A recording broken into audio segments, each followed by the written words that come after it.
ভেবেছিলাম আজকের ব্লগটা আমার কিছু কথা নিয়েই শুরু করব, কিন্তু না, তার আগে তোমরা একটা পাগলি বুড়ির কাণ্ড কারখানা দেখে নাও, তোমাদের ভালো লাগবে।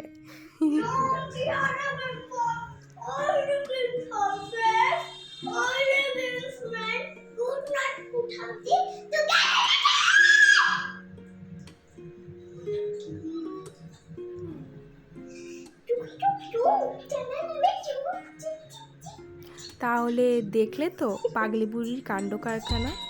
তারপর সোজা চলে গেছিলাম লাঞ্চে। আজকে লাঞ্চে ছিল ভাত আর ঝাল ঝাল করে চিকেন আর ছিল শাক। আমাদের সপ্তাহে 4 থেকে 5 দিন শাক ভাজা হবে, কারণ আমরা প্রত্যেকেই শাক খেতে খুব ভালোবাসি। দিয়ে বিকালবেলায় রশনির টিউশন ছিল, যেটার দায়িত্ব ছিল আমার কাঁধে, যে রশনিকে পৌঁছে দিতে হবে।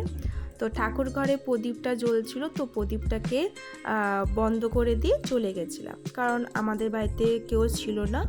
আর এইভাবে একটা প্রদীপকে জ্বালিয়ে যাওয়াটা উচিত না, কোনো সময় যে কোনো সময় একটা দুর্ঘটনাও হয়ে যেতে পারে, যেহেতু বাড়িতে কেউ ছিল না। তো এই কারণেই লিভিয়ে দিয়ে আমি আর রশনি চললাম টিউশনের পথে। তো একটা জিনিস আমি লক্ষ্য করেছি, আজকালকার বাচ্চাদেরকে না কিছু শেখাতে হয় না, ওরা সব কিছু না নিজে থেকে, মানে ইচ্ছা থাকলে, ওরা যদি মনে করে যে আমি শিখবো, তো ইচ্ছা থাকলে ওরা নিজেরাই সে জিনিসটা শিখে নেয়। তো আমি উঠে দেখলাম যে ওর সঙ্গে সঙ্গে জিটা টিপে দিল, মানে ও জানে যে জি মানেই গ্রাউন্ড ফ্লোর। তো বেশ ভালো এই জিনিসটা, তো শিখতে চাইলে সেরা শিখে নেবে। তারপর আমি আর আমার কুটি বুড়ি পুচু বুড়ি যাই বলো না কেন চলে যাচ্ছিলাম টিউশনের দিকে। তো ওকে টিউশনে পৌঁছিয়ে আমি আর মা একটু বেরোবো, তাই চলো আমাদের সঙ্গে, তোমরাও চলো। তো টিউশন পৌঁছে গেছি।